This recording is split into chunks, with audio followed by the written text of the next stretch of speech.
vamos a meter en tema.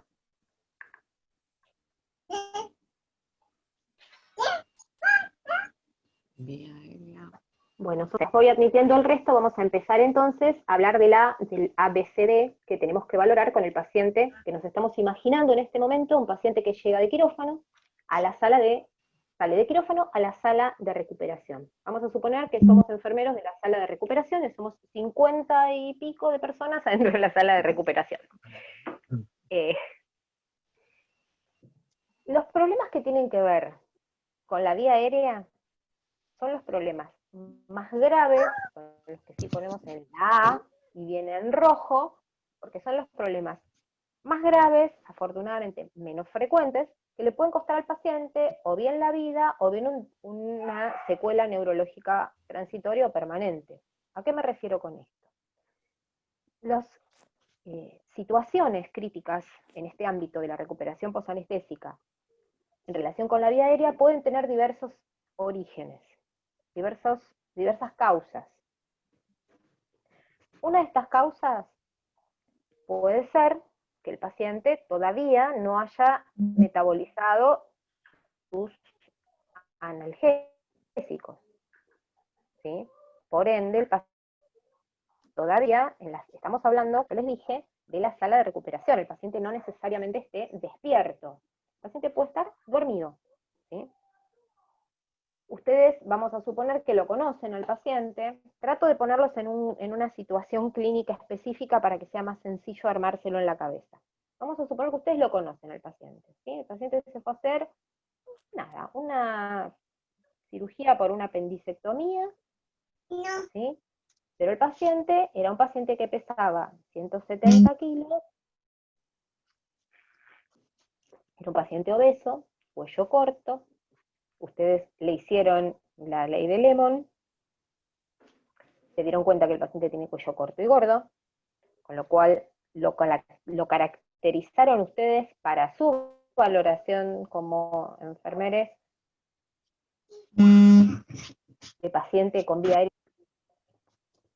con lo cual ustedes están pensando que ese paciente va a ser difícil de intubar y difícil de extubar. El paciente sale extubado a la sala de recuperación posanestésica, pero sigue dormido.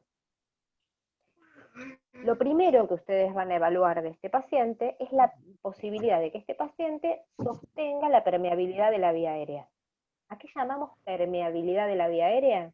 Esto que parece algo tan grandilocuente y que tiene que ver con la supervivencia del paciente, es simple y sencillamente que el aire entre y salga sin dificultad. Miren, esa es una cosa que parece tan sencilla, pero que en algunos pacientes no lo es tanto. Un paciente que sale de la cirugía en decúbito supino, que tiene cuello corto y gordo, requiere, sí o sí, un posicionamiento especial de la cama y de la cabeza de este paciente. Necesitamos una leve hiperextensión de este cuello, porque si este cuello cae en una posición neutra, la vía aérea se comprime, con su propio tejido se comprime, desde afuera. Genera compresión extrínseca, imagínense un gordito o gordita, estamos hablando de 170 kilos, ¿sí? Con la cabeza cayendo hacia adelante, porque la almohada le quedó puesta sobre el occipital. Va a comprimir la vía aérea desde afuera. O sea, el caño, para decirlo de una manera que se entienda, el caño por dentro no tiene ningún problema. El problema lo está teniendo porque sus mismas estructuras, en este caso tejido graso, están comprimiendo desde afuera, están apretando desde afuera la tráquea, el cuello. Ergo, el paciente va a respirar dificultad.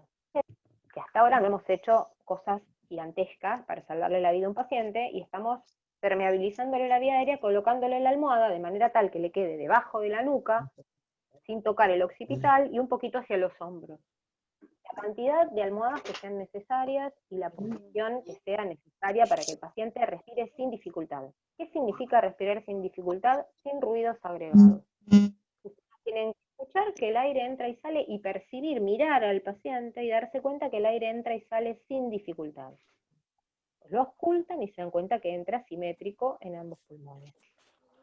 Pero lo primero es mirarlo al paciente y escucharlo al paciente. Yo me acerco y la respiración de la persona que yo tengo al lado en el colectivo no la siento. La del paciente tampoco la tengo que sentir. ¿Sí? Como no siento la mía, si yo me pongo a sentir respiraciones porque estoy haciendo ejercicios de respiración. Ese es un punto a tener en cuenta. La permeabilidad de la vía aérea puede Perdón, tener que ver profesora, con... no se escucha bien, no se escucha a veces. ¿Ahora se escucha mejor si acerco un poquito más al micrófono? Sí. Si no, voy a sacar esto del Wi-Fi, a ver, y lo voy a pasar a datos, a ver si con eso escuchan mejor. A veces es un tema... Se escucha como acople. Como Sí, que se le entrecorta, se ve que es problema de cuando no tiene buena conexión o algo, porque a veces a mí también me pasa. sí, se entrecorta demasiado y puede ser la conexión. Y no queda claro lo que nos está diciendo, profe. Vamos de vuelta. ¿Dónde nos quedamos? Cuando el paciente sale de quirófano y tenemos que valorar la posición de su cabeza para ver si la dificultad respiratoria es de afuera, del exterior, o de adentro. Bien.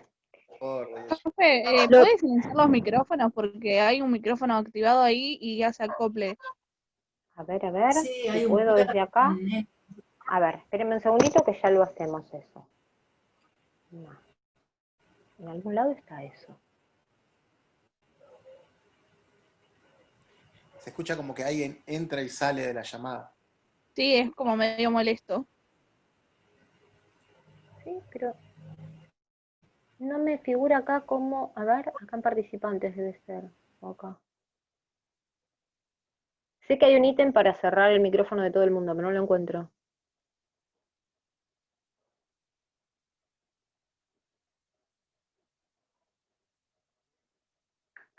¿Será acá? No. Creo que está en Acá es configuración de la donde... reunión para cerrar todos los micrófonos. Estará acá, en configuración de la reunión, estará acá, información de la reunión, ¿será? Profe, ahí me Vamos a sale en buscarlo. participante que ya cerraron todos sus Sí, ya micrófonos. lo silenció. Ah, bueno. Bien. Los abren cuando ustedes tienen que preguntarme algo, no hay problema. Les decía en relación con la vía aérea. Es lo primero que ustedes tienen que evaluar. ¿Sí? Llega el paciente a la sala de recuperación anestésica y ustedes lo primero que hacen es lo destapan y lo miran al paciente. En general llega con un camisolín o nada, desnudo y tapado, nada más. O sea, ¿qué van a ir a mirar? Lo primero que van a ir a mirar es que el paciente respire.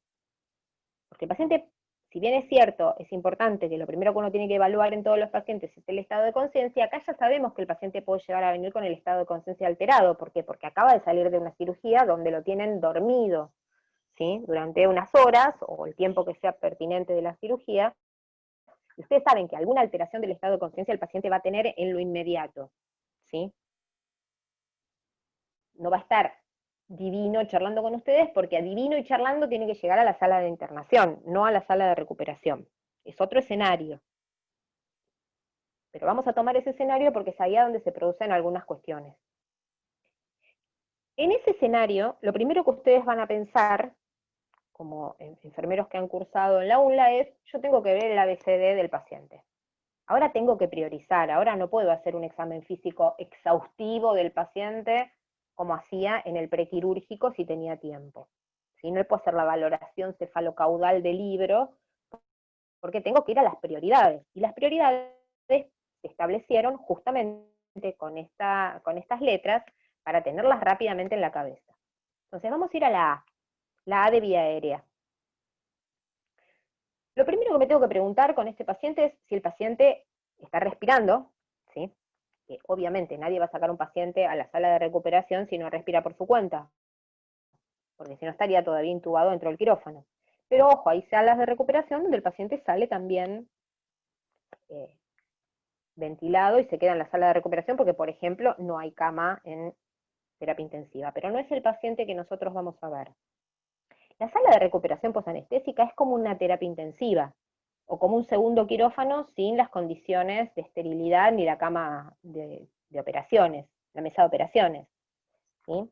Tiene todos los monitores, tiene los respiradores, tiene todas las drogas de paro, tiene carro de paro, tiene desfibrilador, tiene todo lo que tiene que tener un quirófano, excepto el área de operaciones, propiamente dicha. Entonces ustedes ahí tienen todo para monitorear al paciente. Mientras lo están conectando al monitor, lo primero que miran es el A de la vía aérea. ¿El paciente respira?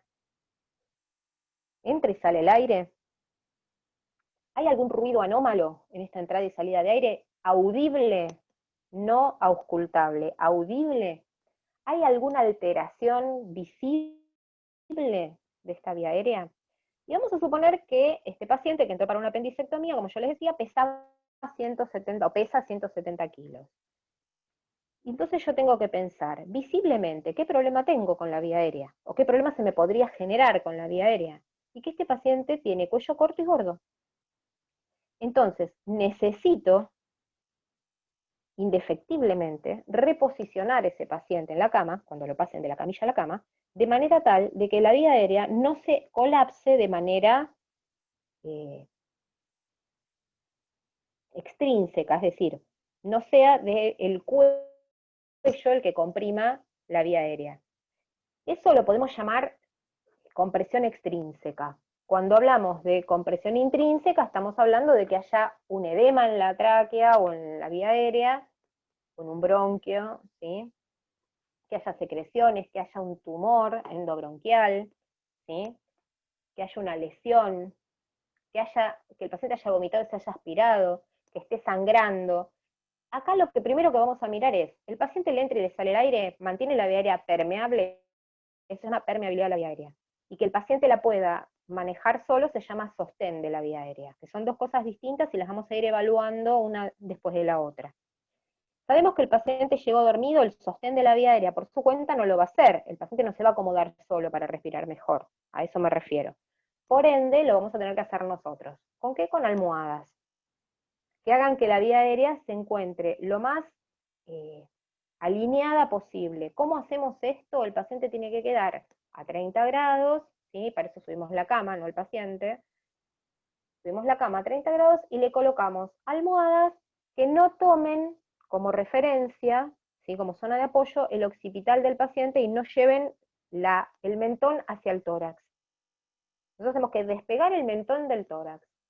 ¿Cuánto? Un poco. ¿Se acuerdan que en la clase pasada dijimos que si hiperextendemos demasiado el cuello, el paciente tampoco va a respirar bien? Entonces, tenemos que ubicar al paciente en una posición neutra, donde lo que hicimos fue, y los que alguna vez hayan armado una conexión de agua, me van a entender, o los que riegan las plantas con la manguera, lo mismo, de manera tal que el aire fluya de la manera más directa posible. O sea, vamos a alinear la cañería, le vamos a sacar todos los dobleces, codos y resistencias que esta vía aérea pueda generar.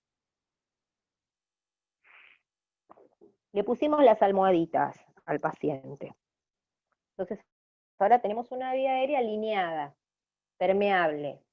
Por lo menos de afuera hacia adentro ya el problema no lo tenemos más. Lo siguiente que vamos a tratar de ver es cómo respira el paciente, o sea, cómo entra y sale ese aire, que todavía no tiene que ver con los pulmones y su función en el sistema respiratorio, sino solamente en todo lo que implica la cañería. ¿Qué podemos escuchar así simplemente lo que dijimos la clase pasada y lo quiero retomar hoy como tema importante? ¿Sí? Podemos escuchar signos de obstrucción o estrechamiento completo o incompleta, que es la diapositiva, finalmente llegamos a la diapositiva que tenemos puesta en pantalla. ¿Sí? Esta obstrucción va a ser audible sin que medie ningún aparato. ¿Sí? Cuando nosotros estamos frente a un paciente que tiene una obstrucción incompleta de la vía aérea, que tiene un mínimo de aire que entra y sale, ¿sí? Por eso es incompleta, nosotros nos vamos a dar cuenta, si bien no es el término, es el que más se parece, a simple vista, inspeccionando al paciente, no tengo que agarrar un estetoscopio para darme cuenta, ir a auscultarle los pulmones. Es un tema que tiene que ver más con la cañería que con el intercambio. Pero si la cañería no me permite que el aire fluya, el intercambio gaseoso no se va a producir, porque no voy a tener con qué. Por eso es la A de la ABC. Y yo por eso soy tan insistente tan intensa con el tema de la A. ¿Por qué? Porque las complicaciones asociadas a la permeabilidad de la vía aérea y las complicaciones respiratorias son la principal causa de situaciones críticas o de eventos adversos en el posquirúrgico inmediato. Y esto, si quieren, se lo anotan en algún lugar.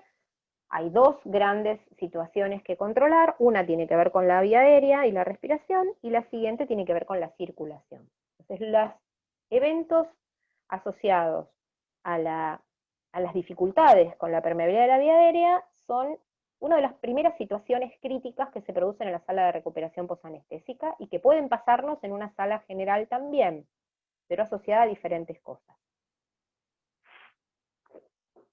¿Qué pasa cuando un paciente está muy dormido o inconsciente? El paciente también puede salir de cirugía inconsciente y respirando solo. Estamos en la sala de recuperación. El paciente todavía está metabolizando las drogas opioides que recibió, tiene una dosis de fentanilo, de morfina, de lo que le dé el anestesista para que no sienta dolor, y está todavía dormido. Responde al estímulo y se vuelve a dormir. El paciente en este momento no puede defender solo la vía aérea, nosotros tenemos que ayudarlo, ¿sí? Puede o no haber perdido los que se llaman reflejos protectores de la vía aérea. Y ustedes ya saben cuáles son los reflejos protectores de la vía aérea porque los vimos en adultos 1. Son el reflejo tusígeno y el reflejo nauseoso. Cuando un paciente está inconsciente, no tiene reflejo tusígeno y no tiene reflejo nauseoso. Cuando un paciente está somnoliento o letárgico, pero responde a estímulos rápidamente, puede hablar entrecortado, o puede dar algún tipo de respuesta motora si le pedimos que nos apriete la mano, que eso se llama responder a órdenes simples, el paciente no está inconsciente. ¿Sí? Distingamos un paciente que está bajo efectos de ciertas drogas y está un poco dormido, está letárgico, somnoliento, a un paciente que está inconsciente. El paciente inconsciente no responde a estímulos, salvo estímulos dolorosos. Estoy hablando de estímulos cuando digo hablarle o tocarlo suavemente. No responde a órdenes porque no las incorpora, porque está inconsciente. Son dos tipos de pacientes distintos. Este que estamos viendo ahora es un paciente que está dormido, pero consciente. Yo lo estimulo y responde. ¿Sí? Este paciente puede tener una obstrucción incompleta o una obstrucción completa de la vía aérea. ¿Sí? ¿Cuál es la diferencia entre una y otra? En una entra y sale un poco de aire y escuchamos algún tipo de ruido agregado que nos está indicando que hay una obstrucción, y en el segundo caso no escuchamos nada de entrada de aire.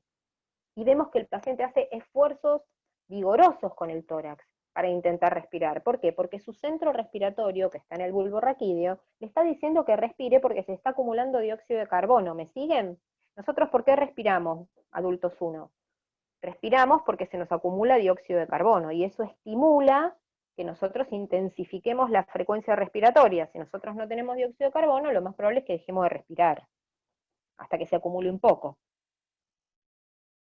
Entonces, el paciente que tiene un problema mecánico de la vía aérea, que tiene alguna compresión de la vía aérea, de la índole que sea, su cerebro, su centro respiratorio, su bulbo raquídeo, no su cerebro, su bulbo raquídeo, le va a decir que siga respirando, que siga intentando lavar ese dióxido de carbono, exhalar ese dióxido de carbono al ambiente, y por eso el paciente va a hacer esfuerzos musculares con el tórax, pero el aire no entra ni sale. Si nosotros dejamos que eso se sostenga minutos en el tiempo, el paciente va a entrar en paro respiratorio y subsecuentemente en paro cardíaco. ¿Sí? Es una emergencia. ¿Sí? El paciente, si no hacemos nada, se va a morir, o le va a quedar deterioro neurológico permanente. Eso en el peor escenario. En un escenario un poco más favorable, el paciente puede hacer ruidos agregados. ¿Qué ruidos? Y va a depender si la obstrucción es alta o baja. Si la obstrucción es alta, lo más probable es que ustedes tengan sintomatología, signos y síntomas inspiratorios. Si quieren se hacen un cuadrito, si quieren se los hago yo, se los mando después al WhatsApp.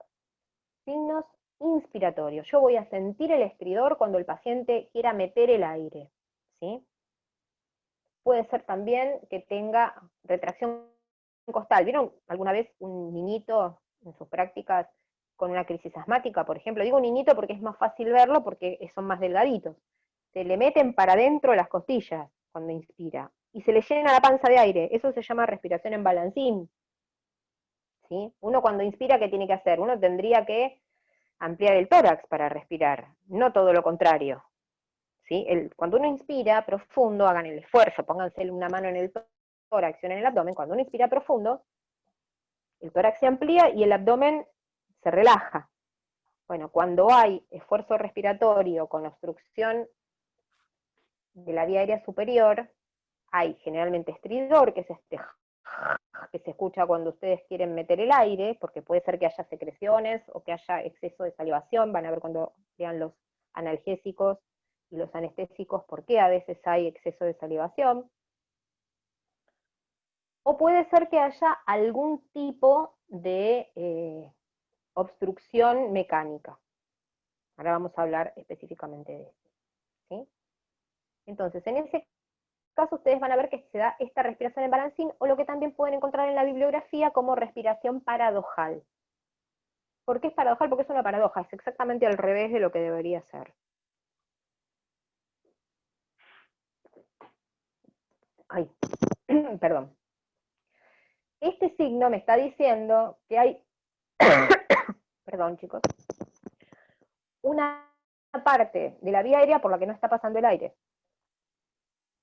¿Por qué puede pasar esto? Puede pasar porque hay compresión del cuello de dentro hacia afuera, o puede ser porque haya secreciones, sangre, vómito, un tumor, un coágulo de sangre, 1000 cosas. No nos importa en este momento tanto la causa, porque sobre la causa vamos a actuar después, sino cómo vamos a posicionar al paciente. Entonces lo que vamos a hacer es intentar llevar la cabeza hacia atrás un poco para que se ponga más derechita la vía aérea, se alinee, y al paciente le cueste menos entrar y sacar el aire. Después lo vamos a auscultar para ver si el problema persiste en los pulmones. ¿Sí? Cuando la vía aérea que se obstruye es la vía intratorácica o vía aérea baja, o vía aérea inferior, ¿sí? Vía aérea superior, vía aérea inferior, vía aérea alta, vía aérea baja, vía aérea extratorácica, vía aérea intratorácica. Ahí los ruidos que vamos a escuchar pueden ser fácilmente audibles o no. Esto va a depender del oído del operador. Pero lo que van a escuchar son sibilancias expiratorias. El paciente está intentando sacar el aire entra bien, está intentando sacar el aire y tiene una vía aérea más estrecha en algún lugar. ¿Sí? Entonces este paciente lo que está haciendo es como si yo estuviera pidiéndole a la manguera que saque el agua, pero la comprimo. Si yo la comprimo, esta vía aérea claramente va a hacer algún tipo de ruido. ¿Sí? No estoy cambiando de imagen, a mí que pregunta, estamos hablando del mismo tema. Es un tema extenso, para que no queden dudas, prefiero ser reiterativa. Cuando yo tengo un problema en la vía aérea inferior o intratorácica, ahí sí voy a ir a escucharlo con un estetoscopio, porque empezó siendo un ruido simplemente audible y ahora quiero saber a dónde está el problema. Cuando se trata de una obstrucción de la vía aérea superior, a veces con solo posicionar al paciente me alcanza para que el paciente alinee la vía aérea y listo el pollo. Ahora respira mejor. Cuando el problema lo tengo, y esto es un cuidado de enfermería y es una acción independiente, acomodar al paciente, posicionar al paciente. Acomodar suena medio feo, medio entre casa, pero es así, porque el paciente no se puede acomodar solo para mejorar la entrada de aire. En el caso de la vía aérea intratorácica es más complejo porque va a estar en juego la administración de fármacos. Por ejemplo, si hay broncoespasmo, broncodilatadores. Si hay edema, corticoides. Ustedes ya los conocen por fármaco y los conocen por adultos 1. Son las drogas que se usan cuando hay una crisis asmática. Tanto beta-adrenérgicos, como puede ser el salbutamol, como corticoides, como puede ser la hidrocortisona o dexametasona, que siempre va a haber en la sala de recuperación posanestésica estas cuestiones. ¿Sí? Entonces, en un caso es algo mecánico lo que ustedes van a hacer, lo van a acomodar al paciente, y en el otro caso ya van a tener que tener indicaciones, porque son fármacos. En ambos casos, si el paciente, ustedes lo tienen monitorizado, si el paciente desatura en función de esto, si cae la saturación, porque esto está impactando en el intercambio gaseoso del paciente, ustedes pueden colocarle oxígeno suplementario. Van a tener, ustedes después vuelvan a las diapositivas, ahí van a ver que cuando yo les puse la foto de más o menos una sala típica de recuperación postanestésica, tiene paneles de oxígeno y aspiración. Si ustedes tienen un paciente cuya obstrucción son secreciones, pueden aspirar al paciente también, que no es algo que nosotros vemos en esta cursada, lo ven después con los pacientes críticos, pero la realidad es que tienen un sistema para aspirar boca o nariz del paciente y fijarse si eso es fácil de controlar desde ese lugar. Hay un montón de cuidados que se pueden hacer, pero el más importante es posicionarlo. En el segundo caso, el más importante es evaluar la aspiración, buscar la sibilancia y ver de dónde viene. Ahí sí se van y auscultan al paciente y consultan la pertinencia de administrarles una nebulización o un PAF que tengan en ese lugar, con salbutamol o algún análogo del salbutamol, un beta-adrenérgico, si es necesario darle corticoides intravenosos al paciente, si será necesario o no hacer una placa de tórax. Esto ya empieza como a complicarse. Eso en relación con el paciente que está letárgico, pero que yo todavía lo estimulo y responde. ¿Qué pasa cuando el paciente está inconsciente? Salió de cirugía inconsciente, o entró en inconsciencia en la sala, que eso también puede pasar. Metabolizó de golpe un poco de las drogas que tenía dando vueltas todavía, y el paciente pierde el estado de conciencia. El paciente que está inconsciente, la primer causa de obstrucción de la vía aérea, esto es como un axioma, ¿vieron? Es como el que cocina no lava los platos, el que hace el asado no hace la ensalada. El único paciente que vamos a usar esta cánula orofaringea es el paciente inconsciente. Y la primera causa de obstrucción en el paciente inconsciente es la caída de la lengua hacia atrás. Espérenme 2 segunditos, que ya enseguidita vuelvo. Si se desconecta, volvemos a conectarnos, pero espérenme un segundito porque no sé por qué alguien me está tocando el timbre ahora.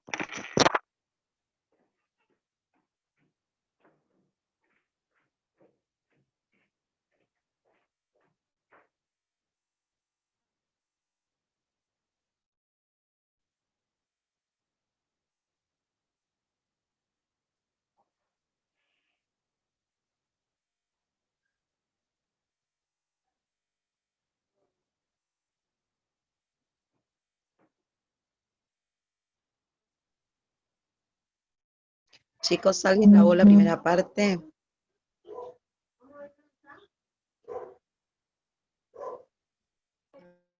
Sí, la profe grabó todo. Bueno, muchas gracias. No, de nada.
Volví.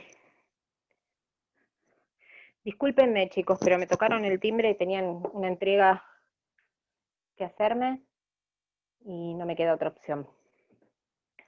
¿Estamos? Sí, Sí, profe, profe. está bien. No hay problema. Subí 2 pisos por escalera rápido.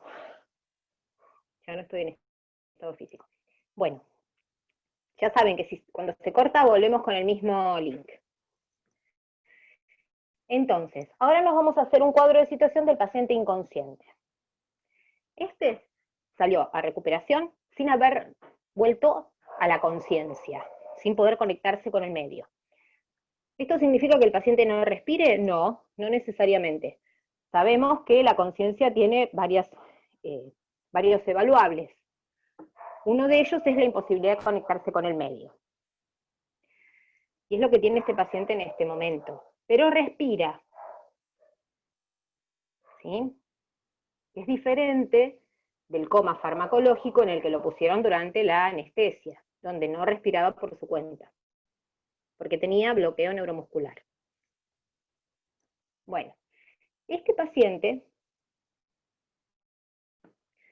su principal causa de obstrucción de la vía aérea no es la forma del cuello o la misma inconsciencia, sino la relajación de los músculos de la boca y las estructuras de la garganta. Todo este paquete muscular, ¿sí?, que se relaja, hace que la lengua se vaya hacia atrás, ¿sí?, se desplace hacia atrás. Este paciente, si esto le pasara en forma consciente, el mismo reflejo nauseoso haría que la lengua se fuera nuevamente para adelante. Pero como está en un estado de inconsciencia, no puede controlar el tono muscular de la lengua y no puede, a través del reflejo nauseoso, oxígeno, liberar la vía aérea. Entonces, ¿qué va a pasar con este paciente? No va a poder respirar. ¿Qué es lo primero que vamos a hacer con este paciente? Lo mismo que haríamos con un paciente consciente, posicionarle la vía aérea. Es decir, hiperextender un poco el cuello, sin dejarlo sin respirar, posicionarlo con almohadas y fijarnos nuevamente, evaluar nuevamente cómo respira. Si esto no alcanza, para sostener la permeabilidad de la vía aérea, tenemos un adminículo que es la cánula de Gueden o cánula orofaringea o cánula de Mayo. Habitualmente se le dice cánula de Mayo, que era una marca, pero el nombre real es cánula orofaringea, que son estas que están viendo en pantalla, que tienen diferentes tamaños, que van desde neonatos a adultos grandes, ¿sí?